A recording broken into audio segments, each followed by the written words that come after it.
Hello, everyone. Welcome to our second world meeting of Jesus' friends and Chico Xavier and his legacy. The theme of this second meeting is Time to Heal with Chico Xavier. My name is Cláudio Yudi, and we will be talking about healing dialogue with Chico Xavier. I am a veterinarian, a professor of the University of Uberaba, and a practitioner at the veterinary hospital in Uberaba. I also work at the Spiritual Center Bittencourt Sampaio and Pedro e Paulo. The theme of today, healing dialogue, has a lot to do with our daily lives. Every time we study the Spiritist doctrine, for many, many years, we realize that we have to put the doctrine into practice in our everyday lives, in our home, our workplace, in our daily routine. Spiritism shouldn't be worked only within the spiritual centers. It should expand to the daily lives and the spirituality that we learn inside the spiritual centers through the study of the Spiritist doctrine, the books by Chico Xavier, that here for sure is a complement to the works of Allan Kardec. We have to put the works into practice inside us every single day. We work at a veterinary hospital with different kinds of collaborators and working with students, employees, nurses, etc. What is missing there, what is lacking, is that, as you may have also examples in your work and family, what we realize is that many of the problems that occur and even conflicts that we have are due to the lack of dialogue, due to a problem in communication. What we realize today is that many companies, peoples, and professionals have a very good technical part. These people do actually master and they can do adequately their jobs, but what is missing is interpersonal relation. The communication of many people in many ways.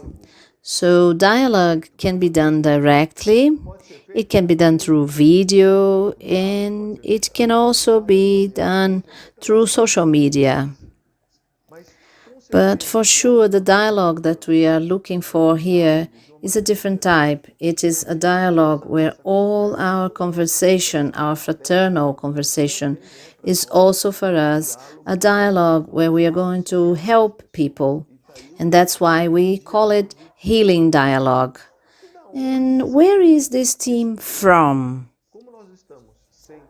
As we are always studying the works of Chico Xavier, in our hands the book Caminhos de Volta, which means Pathway to Return, whose preface dates to 30th of October 1975 here in Uberaba. This is a very interesting book because it explains a little bit how Chico Xavier worked on the day that he had a public meeting. On these days, many people looked for Chico Xavier to comment on a daily life theme, something that they had heard on the radio, they had read on the newspaper or watched on television.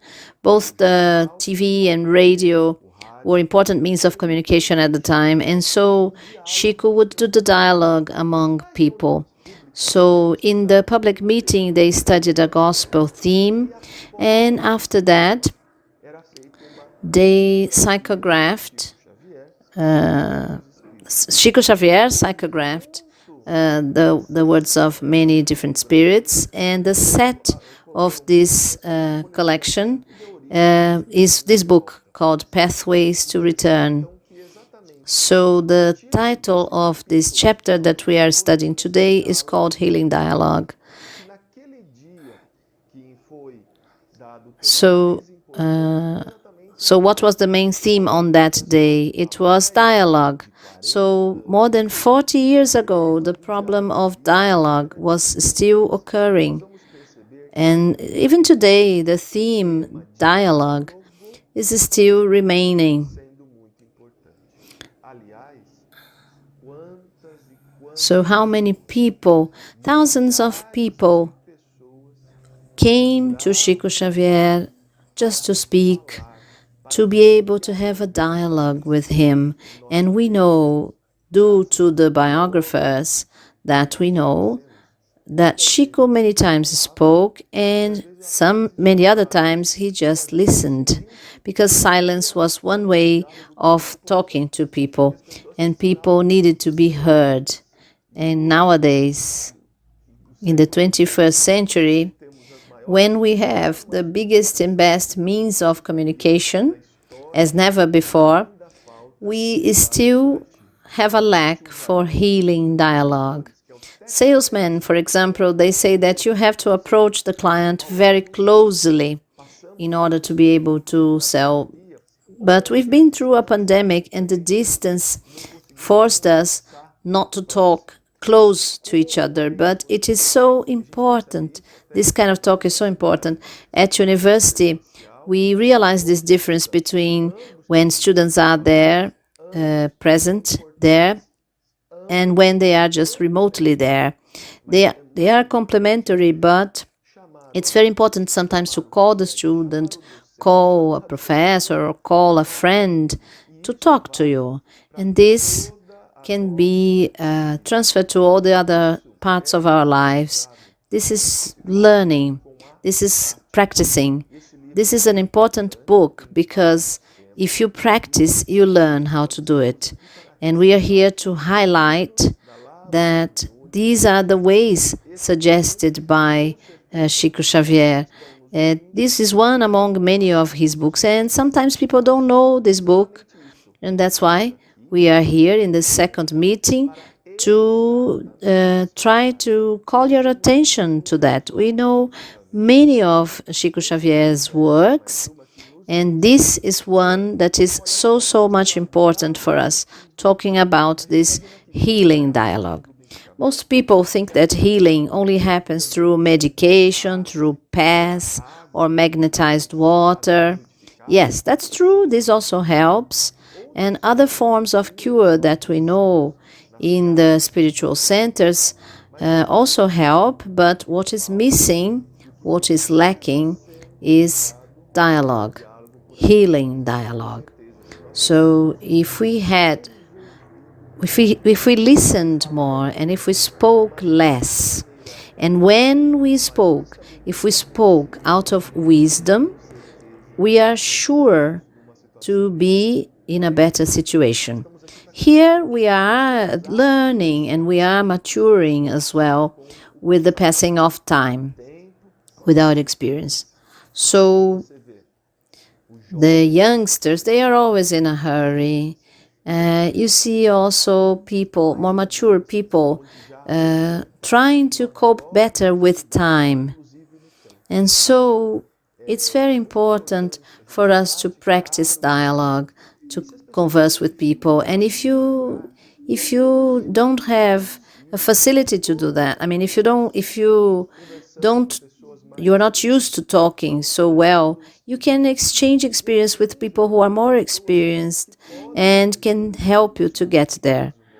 We have a case here in the hospital where we work, and we realize that many of the youngsters in veterinary medicine have a lot of difficulty to talk. And the youngsters in general, They have a difficulty in talking to the pet's owner about the problem that the pet has, and also being able to be silent when necessary. So I think this subject is really important, and I hope we are clear so that you can make good use of this lecture. So, for you to have a clear reference, we are going to use a few paragraphs from this text, and the person can then afterwards search for those paragraphs to do a deep dive of this study using the book. So, it is a message from Emmanuel. Emmanuel signs this message. Observe the extension of the human suffering and make the verb an instrument of relief and peace. Relief and peace. What is the extension or the extent of the human suffering? It's near our home, in our district, in the spiritual center. Many times people imagine that in the spiritual center only health people attend, but no, quite the opposite. The spiritual center receives people that do volunteer work. And these are people who are looking for something, sometimes even because of their consciousness, something that I have done in the past, and sometimes they may have even committed a severe mistake, and they are trying to make up for that. And people come with conflicts, with sufferings, and we have to understand the following. The person who looks for our spiritual center is a person in need. Of course, there are people who come out of love. Yes, that is true. We also have people who come because they have come since they were children and they have a habit of coming. But today we realize that most of the people who come have some suffering story there. So it is our role to have an initial dialogue, to invite this person to come to our spiritual center, listen to the lectures, receive the pass, drink the water. So any person who is suffering from affliction needs to have their consciousness calmed. It has been proven scientifically that when a person is afflicted or has been through a moment of conflict or despair, this person has a decrease in its capacity, cognitive capacity, in their cognitive capacity. So the more desperate, the more afraid they are, the more afflicted they are, the less they are able to think and reflect. And that's why our role is to help calm these people using the word. You have to tell your brother that he has to be calm.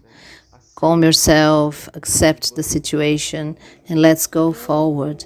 For everything there is a solution. So we have to calm our brother, our sister who looks for us. So verb here must be an instrument of peace. So you will find people who are sick of the soul, people who have psychological misadjustment, people who may not have been able to fulfill the commitment made, and now they journey in this world disappointed with themselves. Our brother, Dr. Inácio Ferreira, says that all of us are a little bit sick of the soul, some more, some less. And there are people who are sick of the soul and who receive the pass, prayer, and water and have a significant improvement.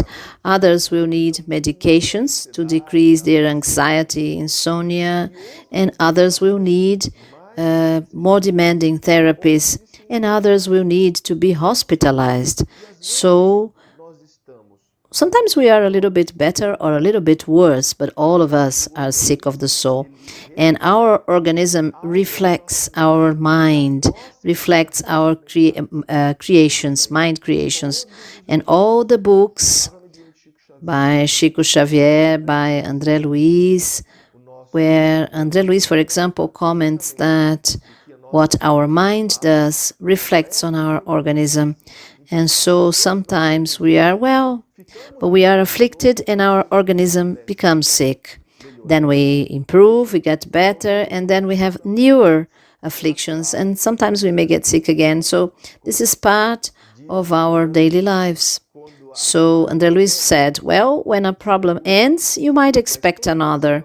But when you are expecting the next one, you have already improved your capacity of bearing problems. You have improved tolerance because God doesn't give you a higher burden than you need.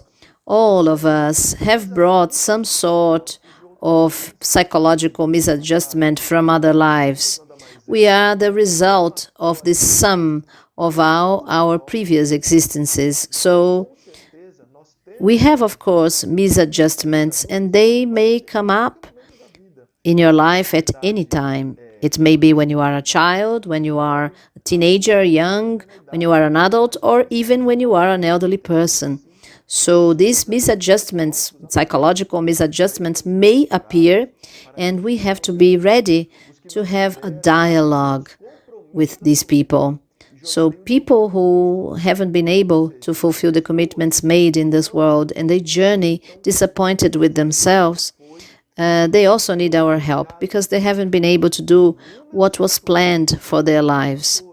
So there were environment problems, perhaps health problems, educational problems, but also the problem of that person who wasn't brave enough to take on that responsibility. So we realize that when we read the book, Sigismundo has a problem with his future father, Sigismundo. His father did not accept the reincarnation of his son because the commitment had been forgotten.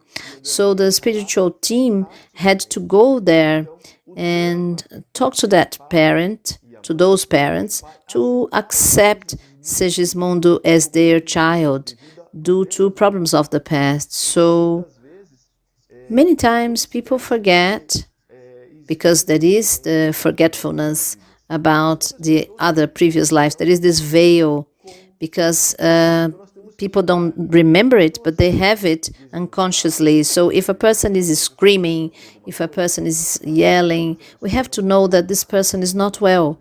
This person is at the moment sick of the soul. So it's no use fighting back. It's no use raising your voice because that person is at that moment sick of the soul. There isn't any doctor in the world that's going to provoke more disease into a person who is sick. Every doctor will try to, in any way, diminish this affliction. So the desperate who walk in the edges of delinquency, the afflicted, almost all linked to processes of distress. So the desperate and the afflicted, most of those or all of those go through a moment of most affliction, desperation, because they are disbelieving in life. They have a total disbelief in the future of life. To have a faith that the problems are just temporary. So we don't understand yet that what we go through now is important to our evolution degree. And that what we go through considering immortality of life is very little. But we want solutions that are prompt, immediate, because we have a complex life and there are many factors involved. So all these factors influence us. And we are, of course, all the time influenced, but we also influence people. So incarnated people influence incarnated people. Disincarnated or disembodied also influence disembodied, but we might influence the other way around as well, and we might attract these to our sphere. Everyone is sick of the soul that has to be medicated, above all through healing dialogue. Through healing dialogue. These are words of tranquility. Brother, everything will be okay. Everything will be all right in the end. This is just temporary. Pray. Let's pray together. And we can, of course, include your name in the book of prayers and vibrations. We can give this person the water for him to take, because despair will not help you. So affliction makes us be more afflicted, and we realize that people, they sometimes need a lot of help that is just listening and speaking. So we keep asking, what is missing? We have to talk a little bit more to these people. Or is there a sort of unpreparedness in terms of education? Or is it a family issue? We are not saying that we have the solution to the problem, but we want you, when you have a brother or a sister that needs your help, say a good word to this brother or sister. Give him a hope word. This is how Jesus worked. Jesus, through his verb, through his word, he took the gospel and he didn't need to write anything.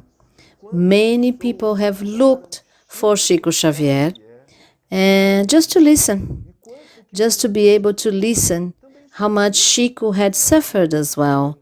And the solution isn't immediate. We want a prompt, immediate solution, but many times it's not there yet. So sometimes the problem is going to be solved eventually. We know that any severe disease or any severe health problems which requires doctor support, of course, is very important. And that's why we have emergency rooms, because they are there exactly for that, for emergencies. But in our daily lives, we have to know how to solve problems through prayer, through the friendly word. So, how many people come to the spiritual centers afflicted? They can't observe the future, they can't see the future. Mostly when we are going through crises such as the ones we have been through, we have to be able to communicate better. So, at home, share with your family. Try to radiate the light of understanding that establishes tranquility and security. If all the family is confused, is not well, we have to be the anchor. We have to be the stability. We have to be the one that is going to bring peace, stability, less affliction. We have to be the north, we have to be the safe compass, we have to be the orientation, because otherwise the house will fall. How many times we have seen families that get lost because of little things, material things. So it makes us rethink. And let's do this, let's play this role. If we are trying to live according to the Spiritist doctrine, we have to modify ourselves in order to help people modify themselves. If you want to modify someone, it's not through imposition, it's through example. You have to give an example, set the example, be the model, have the right attitude. It is your model of work. We learned that from Chico. Chico listened to people. If we see that from that point of view, Chico has worked through dialogue.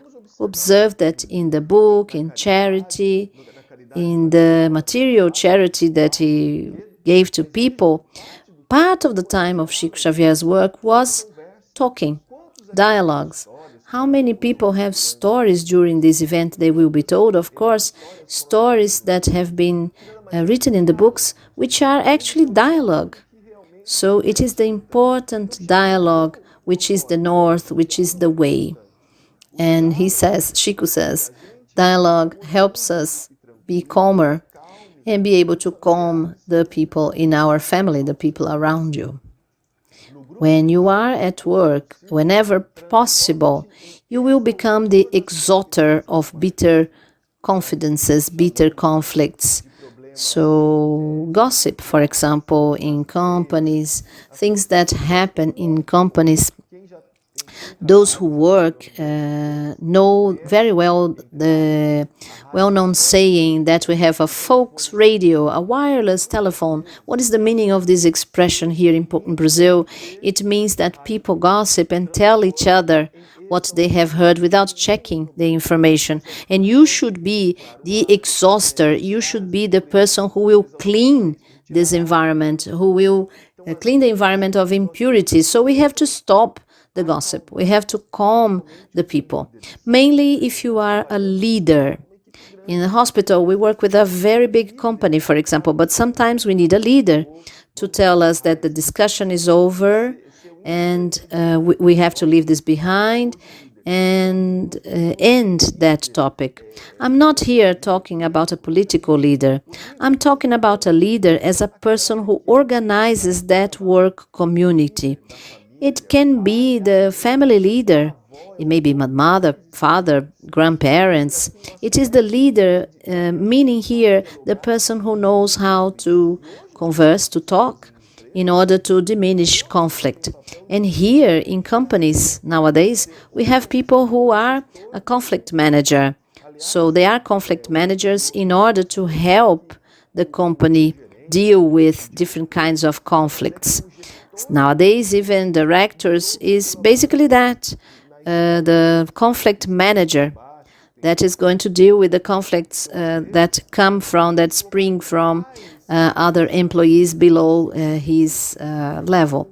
So you have to remember, try to remember, for example, a case in your work that started with a little sparkle, a sparkle of a gossip, and then it turned into a bonfire. So we have to see that in some companies, people are at war. People are trying to get the other out of their jobs in order to get an increase in their salary, get more attention. And all this is happening in our world.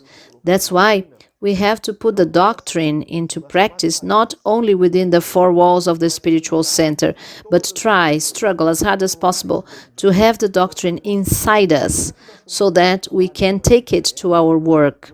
Ask yourself, are we doing the work in the ethic way? Are we using dialogue?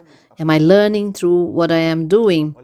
So Chico in this picture, here you can see him with a dog. He used to talk to animals as well because he believed that dialogue was possible with animals too. And how many people need the animals to be able to learn to talk? How many people live alone and have no one to talk to because maybe they may be unhealthy, maybe they can't leave their homes, and animals are their way of talking. Many people here talk to their dogs, their cats, to a bird. They stroke their pets. Chico used to talk to animals, to nature. Jesus too, he used to talk to nature as a whole, and nature would obey the order of the master. In the manifestations of public sphere, try to select concepts that will bring you ideas that will not encourage violence or discord.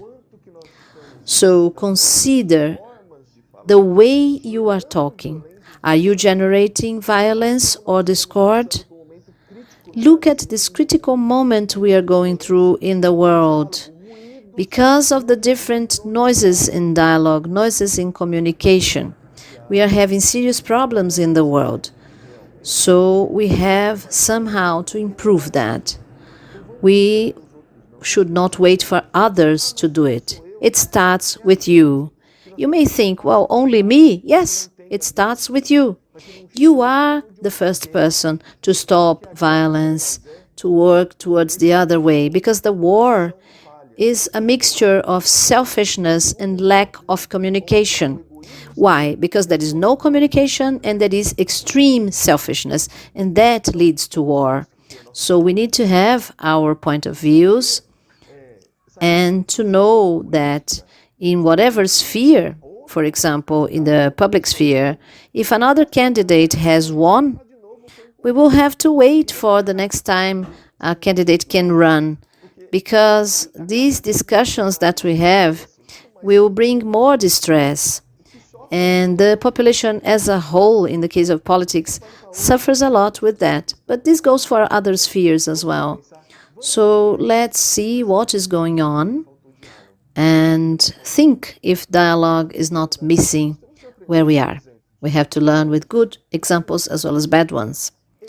And in the public means, you have to mobilize solidarity, kindness, diminish tiredness, and solitude for those brothers who are going through conflict and probation that may not even know. We don't understand. We don't put ourselves in that person's shoes to understand what are that person's probation, what that person is going through. We don't understand. So we many times ignore people. For example, people who are in the street, who are living in the street, and who may come to you, and in that moment we have nothing to give to that person, material things, I mean. But we may talk to that person. How are you doing today? Unfortunately, I have nothing to give you today, but keep going in your life, because some people turn their head to the other side, turn their face to the other side. I'm going to give you an example. We many times do food campaigns. We go to the supermarket doors, we stay there, we take people there, and we are dressed in a way that they know that we are there for a reason, and we give them pamphlets, ask them for charity if they can give us a kilo of rice or beans or any other food so that they can help Pedro and Paulo Institute. Many people ignore us. Many people don't look at our faces. Many people say, I don't help spiritual centers. And many others simply ignore. Many more people ignore us than help us. So out of 10 people, for example, one person helps. So on a day, we sometimes work for 10 hours to have 5 supermarket trolleys full of food. Of course, if everyone donated, we would be able to have about 15. But on a good day, we may manage to have 6, 7, 8, with many people working there. And we hear many more times no than yes. And this is very important for us there, because if we are there and we are not a good example, can you imagine, let alone the people who are living in the street, because people will judge. They will say, this person is a drug addict, that one is this or that, but this is not our role. Our role is not to judge. We have a story of Chico Xavier that one person got close to Chico Xavier and he was a little bit drunk. And he asked Chico for money. And he said, I want money to drink. I want money to buy the drink that I want to have. And Chico didn't say a word and gave this person the money. And people were shocked that Chico would give money to a person who was drunk. And they asked him, how could you do that? This person is drunk. And Chico said, well, he's half drunk. He's not yet so drunk, but he's bothering people. So we shall give him that so he may move away and not bother people. This is the situation now. Is it correct to have people living in the streets, drug addicts, alcoholics? No, it is not correct. But it's not only public policy that will solve that. We have to ask other questions. Do you think this person may have had an opportunity to have a job? Why would this person be here? So what we learn is not that it's not only the government's fault, it is the society's fault as a whole. So that why do we have pets in the street? Because people abandon cats and dogs in the street. They rarely do dogs bear other clubs in the street. They don't. They suffer a lot. And there are a lot of dead animals in the streets. So animals who live in the streets, they are helped by people who give them food. Okay, this is very noble, but if everyone could be responsible, could be a responsible tutor of an animal, we wouldn't have any more animals in the streets. But unfortunately, there are people who abandon the animals. And if everyone abandons dogs and cats in the streets, no public service will be able to help that situation enough. Here in Uberaba, we have to sterilize around 6,000 animals dogs and cats every year, so that in 10 or 20 years we might have a decrease in the number of pets in the streets. And parallel to that, we have to educate people so that they can stop abandoning animals in the street and that they have responsible ownership of animals. This is talking about a scalable problem. We are not going to be able to solve immediately. This does not exist. We have to do phase by phase. We have to walk towards the solution. It's not our own fault only. It's the humanity. The humanity has to learn all that. This is why we are having this lecture, for us to question ourselves. Is there enough dialogue? Is there enough dialogue with this person who is in the street? Well, sometimes we have to talk to this person and tell this person, you know, God bless you, may God be with you. We have to bring hope. Chico Xavier used to say that what we do inside the spiritual center, in whichever work that we do there, when we are distributing food, in general, in the street, is to give people hope. And this is what the doctrine is about, is the doctrine of hope. It is the doctrine of comfort, the comforting doctrine, because there are many people who are afflicted. So don't charge your voice with fulminating vibrations when you are faced with intemperance, because otherwise you will not heal the sick one. You will become sicker. Remember, the doctor will never come to a patient and say, no, you will become sicker. No, the doctor is going to advise the patient. He will say, you have to take this medicine, be less nervous, do this diet, rest a little bit more. So all the health providers, they try to help people, struggle to help improve people's health, not the opposite. And we have to remember the following. The medication, mainly the medications for anxiety, insomnia, they don't heal the disease. Most of these medications, they block what we call synapses, or the communication between neurons. What they do is they decrease the pace of this communication, so that when people are agitated, when they are afflicted, our head starts to make connections very fast. And sometimes we reach severe levels. So when we take these medications, what will this medication do? It will decrease the speed at which this communication is going to occur. So we will be, let's say, sedated, so that we can, in a sedated way, organize our ideas and put things in the right place within our mind. Because we are aware that we have different kinds of problems: health, family, the death of people that we love, work problems, losing our jobs. We know there are those many problems. We are aware of all that, but we cannot worsen that situation. Those of us who are in the doctrine, we need to have hope, even in the worst situations.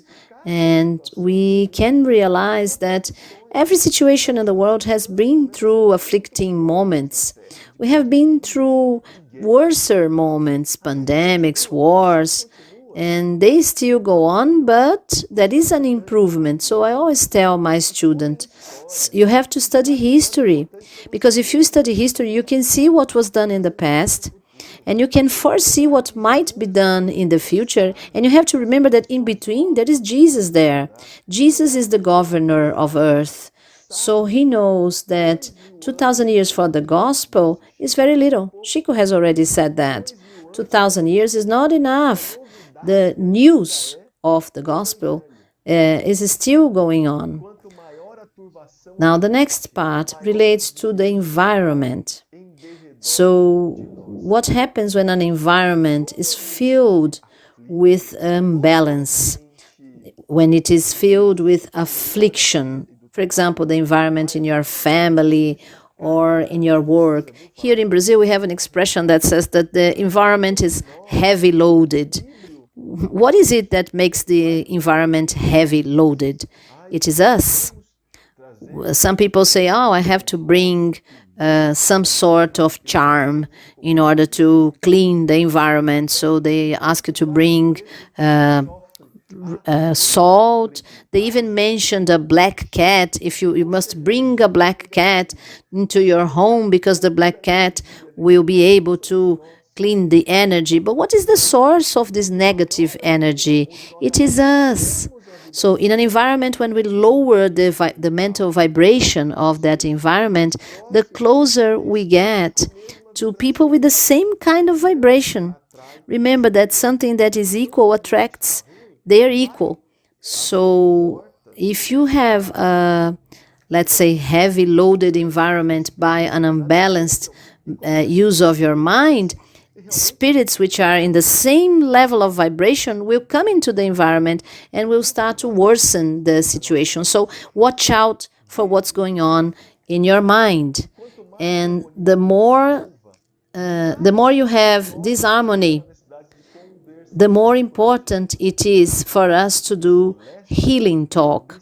Because healing talk is able to suppress modesty and obsessions in its root. So the more problems we have, the more dialogue we need to have. So be you. It must be you. Yes, but there are moments that I am the afflicted one. That's true. That's true. Sometimes we need also people to do this dialogue to us. But we who are a little bit, a tiny little bit more aware of what the doctrine spirit tells us about the truth, is that is little enough for us to be able to act, for us to be able to be the ones to make it work. Because the Spiritist doctrine is a doctrine of prayer, but also of action. And this action, where we look for our afflicted brothers and sisters, and where we can talk to them, have a healing dialogue with them, is essential. We have to do it. We have to remember what we have to do. The lecturers have to take a positive hope message. We have to do that. Check the 300 years of persecution against Christians. How could they be singing? They were singing to their masters, knowing that they were going to be killed by animals and people. Youngsters, children, the elderly, adults. Why? Because they knew that that affliction moment was temporary. Okay, I'm not going to say that we are going to be crucified. Crucifixion nowadays is different. It is in unemployment. It is being badly spoken of in the social media. This is the kind of thing that we have today, virtual crucifixion. Some people don't care. They do it and they don't care. But you see, there are people who commit suicide because of that, because the person cannot tolerate, cannot bear what has been said against them. So this is true. This is happening. We know people who have been through that. So these are the occult unfortunate.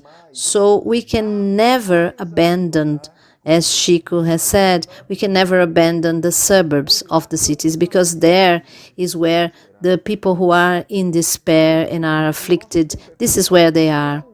So everyone is short of time. So let's start with an hour a week, an hour every 15 days, an hour a month to help people. Chico, in Pedro Leopoldo, when he didn't have anything to take to people, he took water. He took his presence, his voice, and water. So, whatever the circumstance in which you are, season what you say with kindness and comprehension. Season what you say with kindness and comprehension. With goodness and comprehension. Give a person a friendly word. Spend some time using good words. Check that in medium meetings or in meetings where there is healing, there is a medium that comes to talk with embodied and talk to the benefactor, and he comes to talk using goodness, kindness, comprehension. So we need a disembodied spirit to teach us through a medium about goodness and comprehension. Is it valid? Yes, of course. But if we know that, why can't we do that? Why can't we do that? If we are all mediums, all of us have to remember that we do not have to be embodied by a spirit to be able to do that, to talk with goodness and understanding. We have to incorporate this goodness and comprehension words in our vocabulary.